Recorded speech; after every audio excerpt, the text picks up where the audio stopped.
Park South Bronx. So that's my baby right here. This is not just a Saturn, okay? She took this Saturn and she really hooked it up. I need a serious horn for my car. All right, no problem. You heard that, right? What's up? How you doing? I can't believe it. I got a Model T Ford behind my store. Who would have thought? What do you need? Distributor cap seems to be cracked. I don't even know if this car even ever had a distributor cap.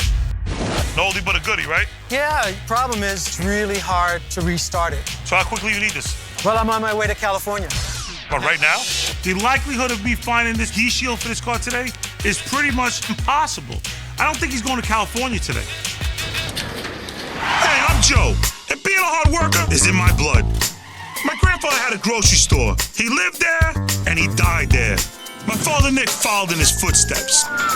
He built an auto parts empire here in the South Bronx by delivering any part at any time. But sadly, he passed away right here in the store. So here I am, heir to the auto parts throne. But now, I'm the guy who has to deliver any part at any time. And between my demanding clients, my street dog employees, and this economy, I got my work cut out for me. Woo!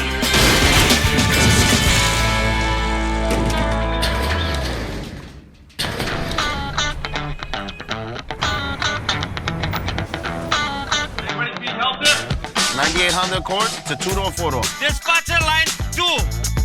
Who's next? Hey there, how we doing? I hope you can help me out. You're like the 5th shop that I've been to, and I'm looking for a horn. Everybody keeps giving me these little horns, but I need a serious horn for my car. What do you want such a big horn for? I need people to move out of my way. If somebody hits my car, we're gonna have a problem. You have a problem? We're gonna have a problem, because I have a special car. What kind of special car you got? I have a Saturn Sky. A Saturn? She's amping me up, building me up, and telling me about what kind of car she got, and then she tells me she got a Saturn Sky. I mean, Saturn Sky? Come on. Saturn's a basic model. No. See, you're wrong. My car is a Tarantula Sky. A Tarantula Sky. It's the demon, okay? Oh, it's a demon. All right. It's the demon. We'll go take a look? Yeah, I'll go take a look. All Come right, on, let's go. go. That's my baby right here. This is not just a Saturn, okay? It's pretty, it's pretty. Hey, actually, to my surprise, it was a bad-looking car. I'm Tammy, and I drive a 2007 Saturn Sky Redline Turbo. My car is the Tarantula Sky, a one of a kind. I call it the Tarantula Sky because it's deadly, just like me. Stand back. I don't want you to get bit by the spider, all I'm right? not gonna get bit. I like the door. I'm gonna show you some neon. I got you, I see that, that's nice. Oh, you got them over there, too. That's nice, I like that. This is not like one of the most expensive cars in the world, but Tammy, she took this Saturn and she really hooked it up. She wants everybody to see her. She wants everybody to hear her. And you know something? Good for her. You a vet? Yes, I am.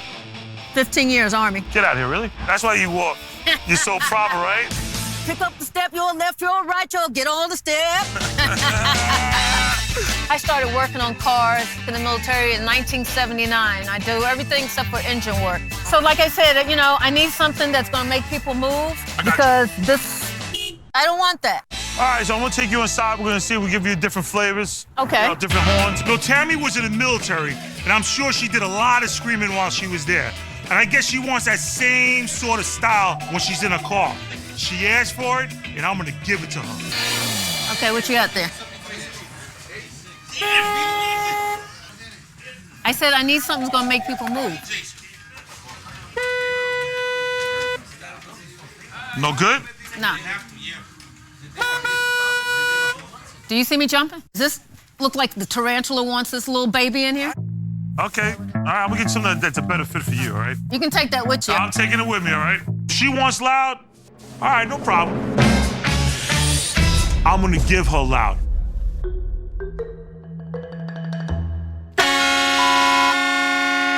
Well, Joe, what are you doing, man? You wanna give me a heart attack here, what? When Joe beat the horn, I nearly backwash my pantahun. You heard that, right? Now that's what I'm talking about. He blew this horn that was, oh my God. I knew that's the horn I had to have. That's the horn for my baby and me. Let's wrap it up. You good? I'm static. You're gonna be able to handle this, right? Okay. Tammy is a pretty accomplished mechanic, so she had no trouble getting that bullhorn into a tarantula. She attached the horn to the rails on the right side of the car's frame. She attached the compressor to the cover of the car's intercooler, and then she ran the wire around to the battery, and boom! Watch out. I just got the horn installed, and people are gonna be moving out of my way. Yo, grab those phones. Hurry up, hurry up. You gonna pick these two in Woodbury, water pump, link, some Armor All wipes. You got me? You're on your way. Let's go. How you doing? Pretty good. How are you? All right, my name is Joe. Hey, Joe. I'm David. Nice to meet you. Dave, nice to meet you too. So I walk out my store and I see this guy. He looks like a guy from like one of those old race movies, like the Cannonball Run or something like that. He's definitely not from my neighborhood. No oldie but a goodie, right? Yeah, I've had this car for 40 years. Really? I'm David, and I drive a 1972 TVR Vixen 2500. Well, I bought it new in '72. It's built in Blackpool, England. It's a hand-built car. It uses Triumph engine and gearbox and running gear, but everything else is tube frame and fiberglass body. I especially like the look. Runs great, 40,000 miles. That's all I have on it. 40,000 miles? Yeah. Bought it new? Yeah. That's pretty incredible. Dave has this TVR for 40 years. I mean, think about it. The only thing I've had for 40 years is the hair on my back. I mean, he must really have a passion for this car. Problem is, when I'm running it for any period of time and I turn off the engine, it's really hard to restart it. How long does that last? Well, until the engine cools down. And then when it cools down, Then it starts up that fine. starts up again? Yeah. I'll go through my data banks over here trying to figure out what's going on. I may know what it is. It's called vapor lock. Okay. Okay? Basically, vapor lock is this. The little reservoir next to the carburetor, which is called a bowl, heats up and it starts to bubble. And when it bubbles, it turns into like a vapor fuel. And when you try to start the car, you get nothing but air coming out of it, so you get no fuel. So how quickly you need this? This is the 40th year that I've had the car, and well, I'm on my way to California. What, right now? I mean, I got my bag packed and I'm on my way. He's driving to California? Yeah. He's going to California now? I don't know what I'm gonna do with this because this car's 40 years old. It's a British car. Finding this part in the Bronx or in New York City today, I might as well be looking for a unicorn here right now. I'll do the best I can. Give me a few hours, get some lunch or something, some restaurants on the avenue over there, and come back and hopefully I'll have your problem solved, okay? Great. Thank you enough? so much. No Yep. problem. You Thanks. got it. Okay. Thanks. Bye, Joe. Let's be realistic. The likelihood of me finding this part for this car today is pretty much impossible. I don't think he's going to California today. Coming up on Hard Part South Bronx, I'm a silverback gorilla trying to get into a tin can. I saw that Model T with the tracks. For a second, I actually thought about a tractor and the Model T going into the barn, getting it on. This is really cool.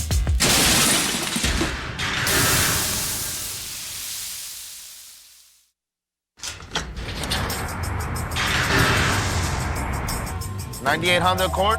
Is the hose you want? Okay, I got it. No problem. I can get it for you. All right, I'll take care of it, Papa. I have a customer with a 1972 TVR Vixen, and he's having trouble starting it. The carburetor is too close to the exhaust manifold. The exhaust manifold is putting off heat that's causing the fuel to turn into vapor, hence you have vapor lock. I'm gonna place a heat shield between the manifold and the carburetor, blocking the heat and allowing the gas to remain in a liquid state. Obviously, I don't have a heat shield for a 1972 TVR, so I'm gonna have to fabricate this. First, I'm gonna take a piece of cardboard to design a template for the shield that I'm gonna make. Then I'm gonna take the template to a machinist so he can make a custom metal piece. But the real issue here is that Dave needs this shield in a few hours because he's driving to California and he's gonna get stuck every time he stops. First, I gotta remove the air filter in the housing because the heat shield is gonna go underneath it.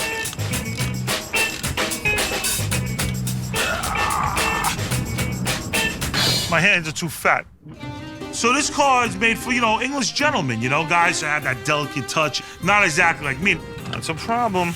I'm a silverback gorilla, trying to get into a tin can. First, I gotta move my belly out of the way. Then I try to get my hands in there and they don't fit. And I'm trying to take a little nut and just screw it. I can't do it.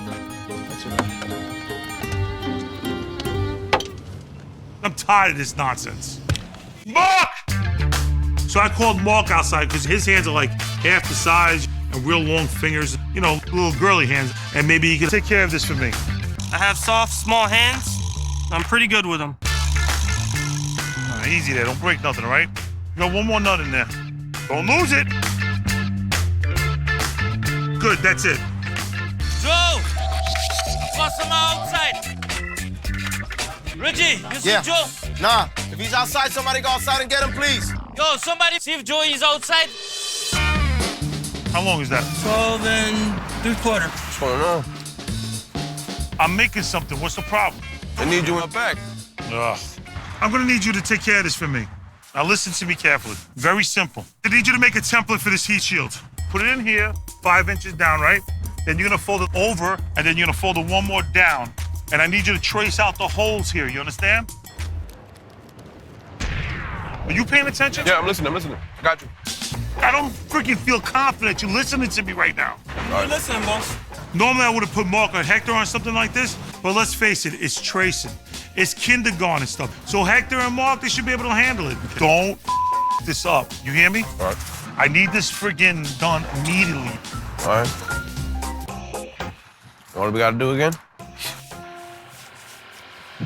Oh. I can't believe it.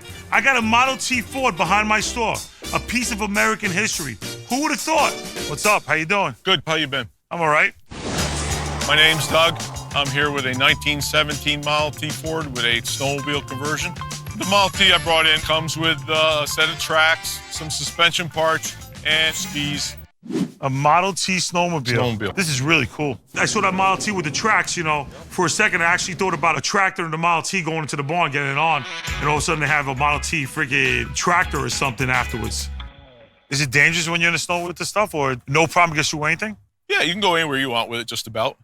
When the car came out of the factory, didn't have this? No, you could buy this at the dealership. They had dealer offices back then? Oh, yeah. Get out of here. Yep. I try to be as versed as I can about vehicles all over the place, but I really didn't know anything about Model T Ford. Well, they started building them in 1908 to 1927, and there was 15 million made. What kind of motor you got in here? That's a original Model T motor. It's 22 horsepower. Done some updates to make it reliable in the snow. Okay. Fuel comes in this line. Right? This is your throttle linkage here. Okay. This is your adjustment once you get it running. This guy had so much knowledge about the Model T Ford. This man took me to school. He was the teacher, and today I was a student. I was just trying to take it all in. So you got a real piece of art over here. Thank you. What can I do for you? What are you doing down here? What do you need? Well, it's not running as well as it should. Distributor cap seems to be cracked on it. The cap is cracked. Cap is cracked. Okay. In the distributor cap, there's a spinning rotor that distributes the voltage from the coil to the spark plugs in the correct firing order. If the cap is broken, the spark plugs won't fire in the correct sequence, and the car will run rough. I don't know if you have parts for this or not. Model T parts, I'm not sure. You don't keep them in inventory? No, I don't keep them in inventory. He's asking for a distributor cap, but you know something? I don't know nothing about this car. I don't even know what the T in Model T means. This is the original distributor on the car? No, this is not original. It's an aftermarket. It's a Bosch. All right. Like in Volkswagens, Bugs, Beetles, 70s. Right. It's a Volkswagen distributor. Volkswagen, Bosch distributor. Now we're talking. Fortunately, he's using a Bosch distributor cap. That is something that I could find. Give me a little bit and I'll get you together, all right? Very good. All right, I'll see you later. Later on Hard Parts South Bronx. There is nothing simple about driving this car. Up. Down. Whoa. What is this? Why'd you put this back on for? You're a moron. I don't know what these guys are doing. They got absolutely nothing done. Christ.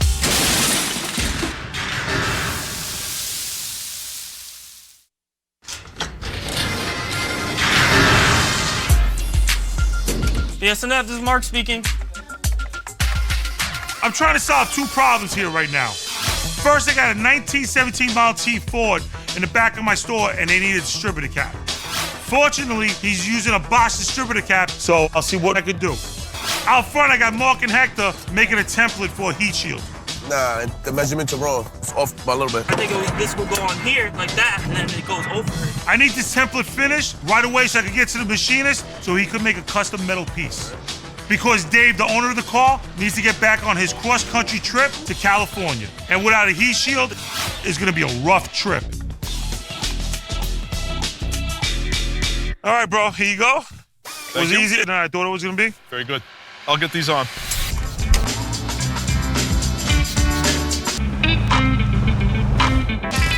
Looks good. All right, let's start her up, man.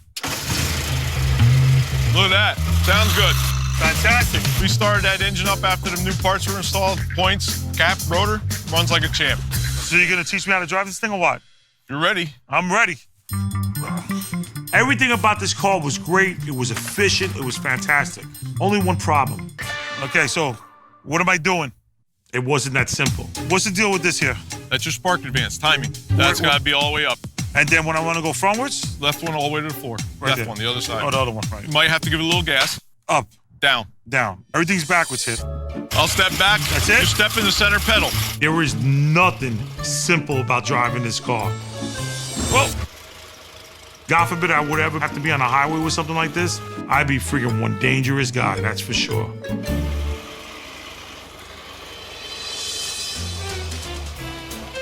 I drove a 1917 Model T Ford with a snow package. If you asked me 20 years ago, could that ever happen? I would tell you absolutely not. But you know something? I did it. Take your foot off and then it stops. And I'll never forget it. Well, the first for everything. 98 Honda Accord. Right side, it's a 2-door, 4-door. Yes, we stock Amaral. What can you need? Okay, hold on. Remember, these bearings are just a bearing, so whoever's gonna do it has to press them in. The hub will run you $34, but you still have to press it. Yes, I got Amaral degreaser, glass cleaner, and wipe, all in stock. All right, you got it, buddy. BS&F. That looks about right. I think you got it now. There you go. I'm working with Mark on the heat shield. Slow start in the beginning, but between Mark and I, shouldn't be a problem. We'll figure it out. Yeah, the hood's clear. There it is, brother. That's it, bro. What more could you ask for? That's what he wanted. Oh, it's from Joey. What are you doing? Where is it? Right there, boss.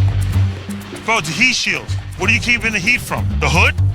It's supposed to be underneath. Upside down? What is this? Why'd you put this back on for? Because doesn't the heat shield gotta go over the air cover, boss? No, it does not. You're a moron. Get out of here. Get out of here. You guys are useless, man. I don't know what these guys are doing. They got absolutely nothing done. They freaking might as well have crayons. Matter of fact, they might as well be finger painting. I need to get this heat shield done in a few hours. If I don't, I'm gonna look like a fool. I don't want this guy to be dissatisfied. I need to get the part. It's important that he has it for him and for me because I don't want to screw up my reputation. Christ. Coming up on Hard Part South Bronx, I'm making phone calls to all the mechanics I know, but you know something? No one's helping me. I'm running into a wall. I gotta find something else to do, and I gotta find it quick.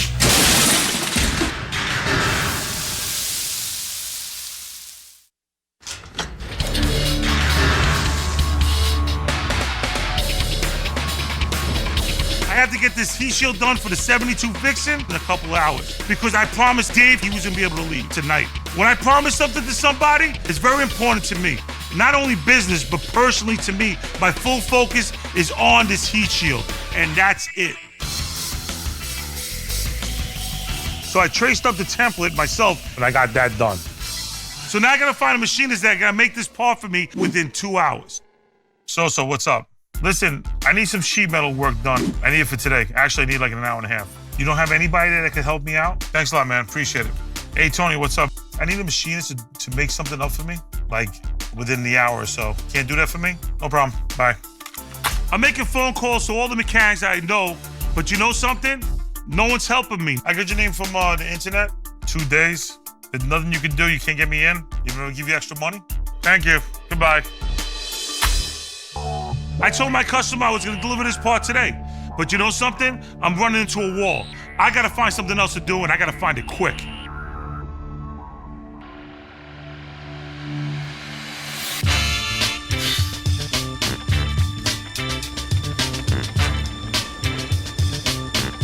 Now I walked across the street to a buddy of mine from the sign place that's been there for years. Guy's name is Jack. Hey, Jack. Hey, Joe, how are you? What's up? How you feeling? I'm feeling good. How you feeling? You good? Yeah, no. Family's good?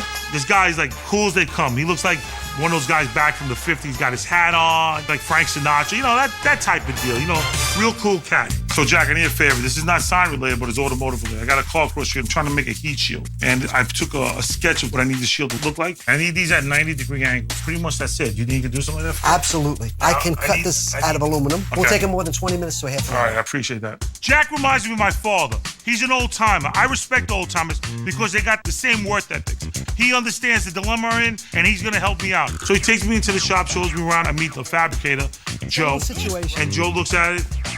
Easy peasy Japanesey, man. This guy, he said, no problem, he could do it.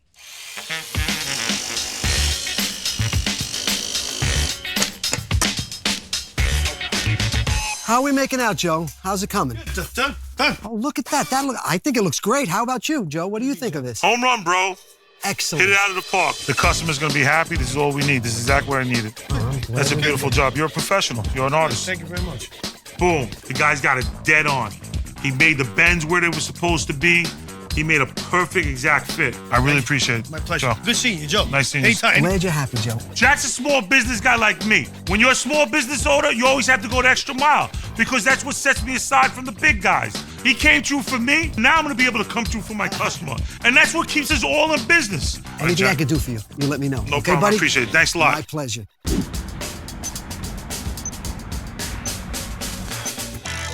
Hopefully all my measurements are right because we got no time for a redo.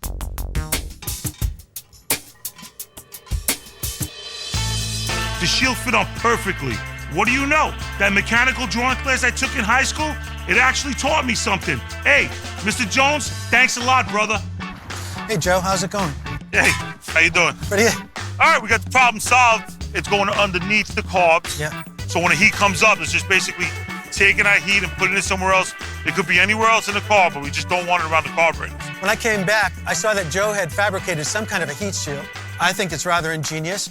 So I'm actually ready to go now, and I'm on my way. Thanks so much. No problem. Just let me get this done. All right. Thanks, Joe. All right. Today was a wild day. I had to get some super loud horn for Tammy with her satin. Dave needed a heat shield for his Vixen. And Doug needed a distributor cap for a Model T Ford. I found all those parts. And I know when those customers came to me, they probably thought 99% they weren't gonna get what they needed. But you know something? I did it. And I know they'll never forget me because I got those parts from them. And that's what it's all about. When you have a small business, you want to make your customer happy. I'm glad those people got what they needed, and their vehicles are better than what they were when they came to see me. So, it's a wrap.